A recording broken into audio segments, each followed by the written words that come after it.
Hey, hi guys. Welcome to day 10 top 100 basic Java programmes. ఈరోజు మనం reverse of ఏ నెంబర్కి code ఎలా రాయాలో తెలుసుకుందాం. లాస్ట్ వీడియోలో సమ్ ఆఫ్ ద నెంబర్స్కి ఎలా రాసాము సేమ్ అలాగే ఉంటుంది. ఒకే ఒక్క లైన్లో మార్చే సరిపోయింది. ఇప్పుడు మనం చూద్దాం అది.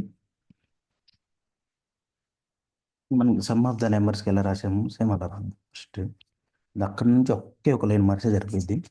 సమ్ చేసేకి into sum equal to zero పెట్టుకున్నాం. ప్రతిదీ సమ్ చేయాలి కాబట్టి ఓకే. ఒక ఇంటూ ఎన్ ఈక్వల్ టుది ఏం తీసుకున్నామంటే 123 తీసుకున్నాం. మనం ఏం చేసినాం ముందు దాంట్లో మనకి ఎన్నిసార్లు ఇటరేట్ చేయాలో తెలియదు, దానికోసం వైల్ లూప్ యూజ్ చేసుకుంది అంతా ముందు వీడియోలోని, అందుకే ఎక్స్ప్లెయిన్ చేయకుండా ఫాస్ట్గా రాస్తున్నాను. ఒక వేరియబుల్ తీసుకున్నాం ఇంటూ టెంప్ అనేది, ఎందుకంటే ఎవ్రీ టైం మనం చేస్తున్న లాస్ట్ డిజిట్ని స్టోర్ చేసుకోవడం, దానికోసం ఎన్ మాడ్యులో బై 10 అనేది ఉంటుంది. దీని మీనింగ్ ఏంటంటే ఎన్ మాడ్యులో బై 10 చేసామంటే లాస్ట్ డిజిట్ని మనం తీసుకుంటాం, అది ఒక్కటి మీరు తెలుసుకోవాలి. దాని తర్వాత లాస్ట్ డిజిట్ తీసుకున్న తర్వాత మనం ఏం చేస్తున్నాం, sum equal sum plus temp, అంటే ఆ సమ్ యాడ్ చేస్తున్నాం. మనం సమ్ ఆఫ్ ద డిజిట్స్ కదా, త్రీని ఫెచ్ చేసాం, ఈ త్రీని ఈ సమ్లోకి యాడ్ చేస్తాం. ఫస్ట్ జీరో ఉంది, ఇప్పుడు జీరో ప్లస్ త్రీ అంటే some value three. Next time మళ్ళీ త్రీ ప్లస్ ఎంత వస్తే అంత. ఇప్పుడు ఫస్ట్ లాస్ట్ డిజిట్ని తీసేసినాం, దీంట్లోకి యాడ్ చేసేసినాం, అంటే ఇంకా యాడ్ చేసామంటే ఇంకా ఆ నెంబర్ ఉండకూడదు కదా, దానికోసం లాస్ట్ నెంబర్ని తీసేస్తాం. తీసేదానికి ఏమని చెప్పాము మిమ్మల్ని, మీకు ఎన్ డివైడెడ్ బై 10. ఇది ఎన్ డివైడ్ బై 10 చేస్తే ఏమవుతుందంటే లాస్ట్ డిజిట్ వెళ్ళిపోయింది. మనం ఆల్రెడీ ఇక్కడ ఫస్ట్ ఇటరేషన్లో త్రీని యాడ్ చేసేసినాం సమ్కి, సో త్రీని అవసరం లేదు కాబట్టి త్రీని తీసేయాలి, అంతే, ఇంకేం లేదు. ఇలా చేస్తే అంటే జీరో వచ్చేసరి వరకు అంతవరకు సమ్ అయిపోయింది, మనం సమ్ని ప్రింట్ చేసుకోవచ్చు. ఇది మనం లాస్ట్ వీడియోలో నేర్చుకున్నాం సమ్ ఆఫ్ ద డిజిట్స్ అనేదాన్ని.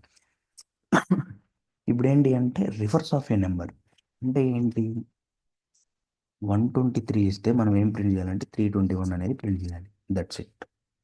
ఇక్కడ చాలా సింపుల్, ఇది ఇక్కడ నుంచే తెలుసుకున్నాం, ఇక్కడ ఒకే ఒక దగ్గర మార్చి సరిపోయింది. ఫస్ట్ మనం ఏం చేస్తున్నాం, ఈ ఇటరేషన్లో ఫస్ట్ ఇటరేషన్కి మనం ఏం చేస్తున్నాం అంటే 3 అనేదాన్ని ఫెచ్ చేసుకుంటున్నాం, సమ్కి యాడ్ చేసాం ఫస్ట్లో. ఏమవుతుంది, 3 అవుతుంది. నెక్స్ట్ టైం ఏమొస్తుంది మనకు సెకండ్ ఇటరేషన్లో 2 అనేది మనం ఫెచ్ చేస్తాం ఇక్కడ నుంచి. ఓకేనా, ఇక్కడ నుంచి 2 అనేది ఫెచ్ చేస్తాం. ఇప్పుడు మనకి ఏమవుతుందంటే ఇక్కడ మనం ఏం చేస్తున్నామంటే 3+2 డైరెక్ట్గా యాడ్ చేస్తున్నాం, అలా కాదు కదా. మనం ఏం చేయాలి అంటే ఫస్ట్ ఏదైతే వచ్చిందో మనకి 3, దానికి మల్టిప్లై బై 10 చేసాం అనుకో, అప్పుడు ఏమవుతుంది 30 అవుతుంది. ఓకే, నెక్స్ట్ 2 వచ్చింది, ఇక్కడ ఏమవుతుంది 30+2, అప్పుడు ఏమవుతుందంటే 32 అవుతుంది. నెక్స్ట్ ఇటరేషన్లో ఏముంది, వాల్యూ మనకి ఏమొస్తుంది 1 అనేది వస్తుంది. మనకు ముందు ఏముంది 32 ఉంది. ఓకే, 32 × 10 ఎంత, 320 + 1 ఎంతైంది, 321 అయింది. ఇదే కదా మన ఆన్సర్. సో ఏం చేయాలంటే ఎవ్రీ టైం మనం సమ్ని 10తో మల్టిప్లై చేసామనుకో, అప్పుడు ఏమవుతుందంటే దానికి 10 అనేది యాడ్ అవుతుంది. అప్పుడు యాడ్ అయినప్పుడు మనకి 123లో ఫస్ట్ 3ని ఫెచ్ చేసుకున్నాం. త్రీకి ఫస్ట్ టైం ఏంటి, జీరోతో మల్టిప్లై చేస్తాం, ఎందుకంటే మన దగ్గర ఏం లేవు కాబట్టి. అప్పుడు సమ్ వాల్యూ ఎంత అంటే 3. ఓకే, నెక్స్ట్ 3ని ఏం చేస్తున్నామంటే 3 × 10 చేస్తున్నాం, ఎందుకంటే మనకి రివర్స్ ఆఫ్ ఏ నెంబర్ కదా, 123 ఉన్నప్పుడు మనకి ఎలా రావాలంటే 321 అనేది రావాలి. దాని తర్వాత మనకి 32 రావాలి, 3 తర్వాత 3+2 కాదు 32 కావాలి. దానికోసం ఏంటంటే 30+2 నెక్స్ట్ ఇటరేషన్లో చేస్తాం. 32 అయిందా. నెక్స్ట్ సేమ్ 32 × 10 అంటే ఎంత అవుతుంది, ఇక్కడ 320 అవుతుంది. 320 ఉన్నప్పుడు మళ్ళీ ఏం చేస్తాం, లాస్ట్ డిజిట్ ఏమొస్తుంది 1 అనేది వస్తుంది. 320 + 1, 321 అయింది. ఇప్పుడు రాద్దాం ఎంత వస్తుందో చూద్దాం. మెంట్లో పెట్టండి.